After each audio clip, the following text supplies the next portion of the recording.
Este es el primer vídeo de una serie que voy a hacer sobre la técnica de imagen por resonancia magnética.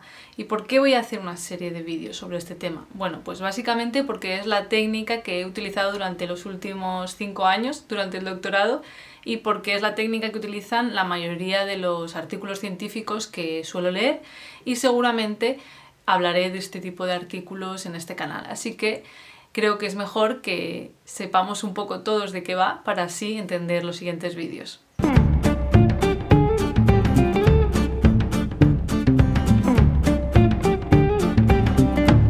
Como es el primer vídeo, pues voy a hacer una especie de introducción a esta técnica y me voy a centrar después en la resonancia magnética estructural, que es la que nos permite estudiar la anatomía del cerebro. Bueno, antes de todo, la resonancia magnética es una técnica de neuroimagen, es decir, que nos permite estudiar el cerebro en vivo. Aunque, como ya me imagino que sabréis, también se puede utilizar para visualizar otras estructuras de nuestro cuerpo, pero yo me voy a centrar aquí en el cerebro, que es lo que nos ocupa. Antes de que existieran este tipo de técnicas, los científicos, si querían estudiar el cerebro humano, tenían que hacerlo en tejido post-mortem, cuando la persona ya había muerto, si cedía su cerebro a la ciencia. Estos primeros estudios del cerebro humano fueron muy importantes y nos dieron pistas sobre cómo funciona un poco el cerebro humano. Por ejemplo, un caso muy conocido dentro del campo de la psicología es el trabajo de Paul Broca, un anatomista, médico y antropólogo francés del siglo XIX que estudió pacientes que después de tener un ictus no podían hablar correctamente, tenían problemas en la producción del habla. Broca encontró que había una zona afectada en el cerebro que era común a todos estos pacientes, que es esta de aquí, en el hemisferio izquierdo, y es la que hoy conocemos como el área de Broca en honor a su descubridor. El trabajo de Broca fue muy importante porque fue la primera prueba de que se podían localizar diferentes funciones en el cerebro, es decir, que diferentes partes del cerebro están implicadas en diferentes funciones. Esto es algo que ahora tenemos ya muy asimilado, incluso a veces demasiado, porque se exagera un poco la localización de funciones súper concretas en el cerebro y tampoco es así, pero bueno, en esta época, en el siglo XIX, existía un gran debate sobre este tema. Por un lado estaban los defensores de que las funciones del cerebro se podían localizar en regiones concretas del cerebro que venían de la rama de la frenología, que ya lo explicaré en otro vídeo, y por otro lado estaban los que defendían la uniformidad de la mente. Así que, como os podéis imaginar, las investigaciones de Broca supusieron un gran avance y después de él vinieron muchos otros, como Carl Wernicke, que descubrió que en pacientes que tenían problemas para comprender el lenguaje, pero no para hablar, estaba dañada otra zona del cerebro, que es esta de aquí, que también está en el hemisferio izquierdo y hoy se conoce como el área de Wernicke. Pero bueno, tampoco quiero que parezca que estudiar el cerebro post-mortem es algo nada más del siglo XIX, porque hoy en día es algo que todavía se sigue haciendo, ya que nos permite estudiar el tejido de otra manera que las técnicas de neuroimagen no permiten. Así que, sin quitarle importancia a los estudios post-mortem, la resonancia magnética, que se desarrolló alrededor de los años 70, supuso un gran avance, ya que además de permitir estudiar la estructura del cerebro en vivo, por ejemplo, ver si existe una anomalía estructural como un tumor, la resonancia magnética permite estudiar el cerebro en pleno funcionamiento. Aquí es importante que hagamos una distinción entre dos tipos de imágenes por resonancia magnética. Están la estructural y la funcional.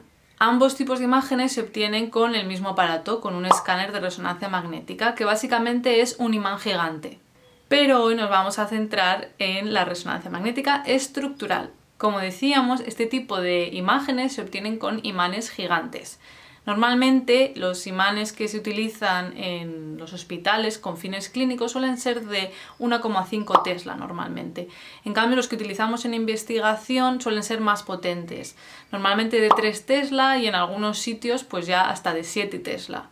¿Y esto cuánto es? Os estaréis preguntando. Bueno, pues para que os hagáis una idea, un Tesla es 20.000 veces más potente, más o menos, que el campo magnético terrestre. De hecho, si habéis entrado alguna vez en una resonancia magnética, os habrán pedido que os quitéis piercings, horquillas, cualquier cosa metálica, porque puede ser muy peligroso. Normalmente los hospitales directamente te piden que te pongas una bata, porque imagínate, si te olvidas las llaves en el bolsillo, por ejemplo, pues podrían salir disparadas hacia el centro del escáner y puede ser realmente peligroso. Pero ¿cómo funciona la resonancia magnética? ¿Cómo podemos obtener estas imágenes? Bueno, aquí no voy a entrar en muchos detalles técnicos ni voy a hacer una masterclass de física porque tampoco es mi campo ni lo que quiero explicar en este vídeo, pero así a grandes rasgos lo que pasa es que cuando una persona se mete en un escáner, una pequeña proporción de los protones que hay en el agua dentro del cuerpo de esa persona se alinean con el campo magnético del escáner. Si alguna vez te has hecho algún escáner de resonancia magnética, pues habrás notado que hay mucho ruido. Bueno, pues ese ruido precisamente lo que está haciendo es alinear los protones para luego medir la energía que liberan y poder detectar de dónde viene esa energía. Si todo esto te suena un poco peligroso, no te preocupes porque realmente ni duele, ni notas nada, ni se ha visto ningún efecto secundario de hacerse una resonancia magnética. Es una técnica que se considera no invasiva y de hecho es más seguro que hacerse una radiografía, ya que la resonancia utiliza radiación no ionizante. La clave de la resonancia magnética es que la fuerza de la señal que estamos midiendo de esos protones varía según el tejido y eso nos permite diferenciar entre la sustancia gris, la sustancia blanca y el líquido cefalorraquídeo. La típica imagen de resonancia magnética estructural que utilizamos en investigación tendría más o menos esta pinta. Lo que se ve en blanco es la sustancia blanca del cerebro, lo que serían los axones de las neuronas. Lo que se ve más en gris sería la sustancia gris, que es donde estaría el cuerpo de esas neuronas, y lo que se ve en negro es el líquido cefalorraquídeo. Este tipo de imagen se denomina T1 por el tipo de parámetros que utiliza y es muy común utilizarla en investigación para poder, por ejemplo, medir el volumen del cerebro. Bueno, un inciso es que yo estoy hablando todo el rato del cerebro porque es lo que a mí me interesa, pero por supuesto la resonancia magnética se puede utilizar para escanear otras partes del cuerpo, como por ejemplo la rodilla, porque permite ver tejidos blandos, cosa que no permitiría una radiografía. Entonces en la rodilla pues podríamos ver los músculos, los tendones y también daría información importante a los médicos. Pero bueno, nosotros vamos a volver al cerebro. Quizás os estaréis preguntando que para qué queremos medir el volumen del cerebro. A ver, nosotros normalmente en investigación lo que hacemos no es medir el volumen global del cerebro y ya está, que también se puede hacer, sino que solemos estar interesados en zonas concretas del cerebro o queremos medirlo pero voxel a voxel, que cada voxel sería como un píxel de la imagen, pero en 3 dimensiones. Esto nos permite, por ejemplo, ver qué zonas concretas del cerebro tienen menos volumen en un grupo de pacientes comparado con un grupo control. O podemos querer investigar qué zonas del cerebro cambian su volumen después de una intervención terapéutica, o qué zonas del cerebro están relacionadas con una función cognitiva en concreto o con una variable de interés. Por ejemplo, en el estudio que cuento aquí en este vídeo sobre la actividad intelectual y la enfermedad de Huntington, lo que queríamos ver era en qué zonas del cerebro el volumen estaba correlacionado con la actividad intelectual a lo largo de la vida. Bueno, se podría profundizar muchísimo más sobre el tipo de estudios que se pueden hacer, el tipo de análisis, pero yo creo que como introducción para tener pues una visión así global ya está bien y ya iremos viendo más cosillas en próximos vídeos. En el siguiente vídeo de esta serie hablaremos de cómo utilizar esta técnica para ver el cerebro en acción, así que si os interesa, estad atentos. Y esto es todo por hoy. Si os ha gustado, dadle a me gusta, compartidlo con amigos, suscribiros y dadle a la campanita para no perderos ningún vídeo. Nos vemos en el próximo.